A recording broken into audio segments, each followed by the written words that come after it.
bonjour chers Ivoiriens, bonjour à tous nos internautes, bonjour à tous les TEFA. Ce matin, je voudrais attirer votre attention sur notre comportement, sur l'attitude des Ivoiriens, sur l'attitude des Africains de façon générale depuis le moment de l'indépendance. Voyez-vous, chers Ivoiriens, depuis cette période qu'on appelle l'indépendance, nous avons l'impression que véritablement les pays africains n'ont pas joui de cette indépendance qu'on dit une indépendance totale.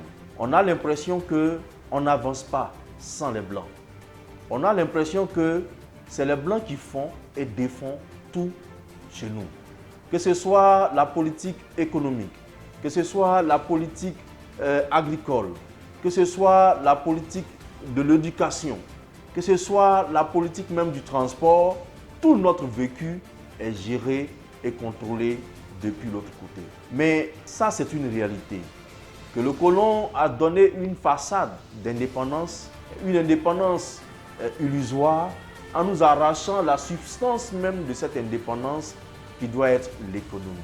Nous, au TEFA, nous ne cessons de proposer aux Ivoiriens d'aller à la transformation locale de nos matières afin de créer des valeurs ajoutées et de créer une grande richesse qui va nous permettre d'acquérir et d'obtenir et de vivre dans une indépendance totale. Mais voyez-vous, cela fait déjà 12 ans que votre serviteur parle de la transformation.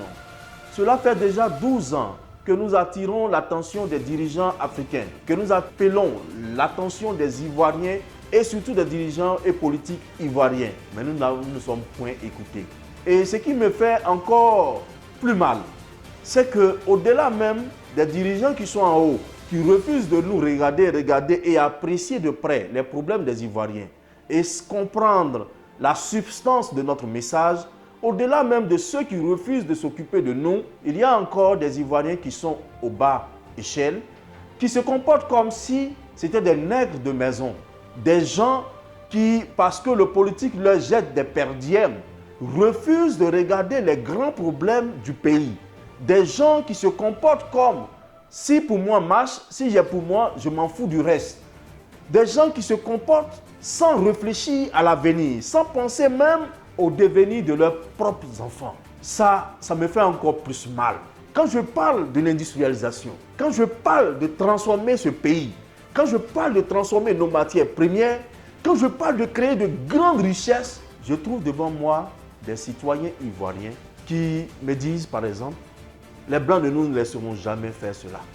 Je trouve devant moi des citoyens ivoiriens qui me disent, mais tu veux que la prospérité soit partagée par tous. Mais mon fils, si tous les arbres de la forêt étaient gros, qu'est-ce qu'on allait prendre pour faire cul-dent? Je trouve devant moi des gens qui disent, oui, on ne peut pas changer, on ne peut pas abolir totalement la pauvreté dans nos pays.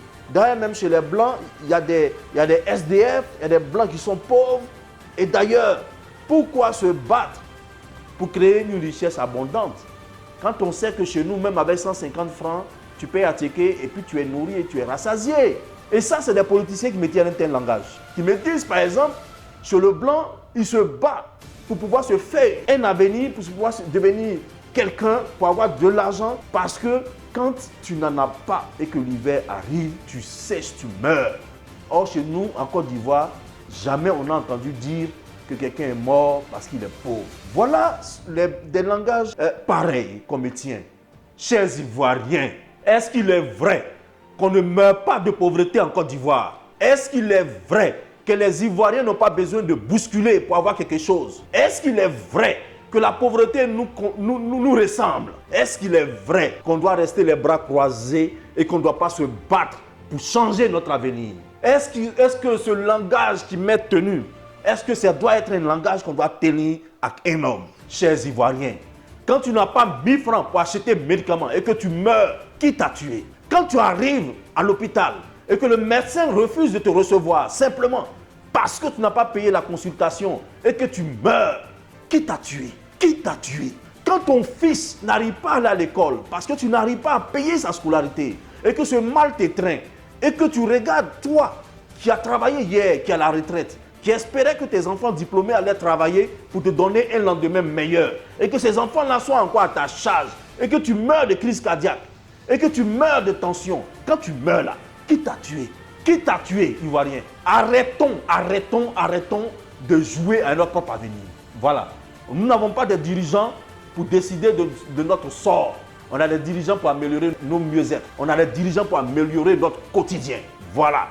Donc, toi, Ivoirien, partout où tu te trouves, réveille-toi. Parce que tant que tu ne prends pas en compte ce qu'il te faut, ce qui est nécessaire pour toi, si tu ne prends pas en compte ce qui est bon, personne ne viendra t'attribuer, t'accorder ce qui est bon.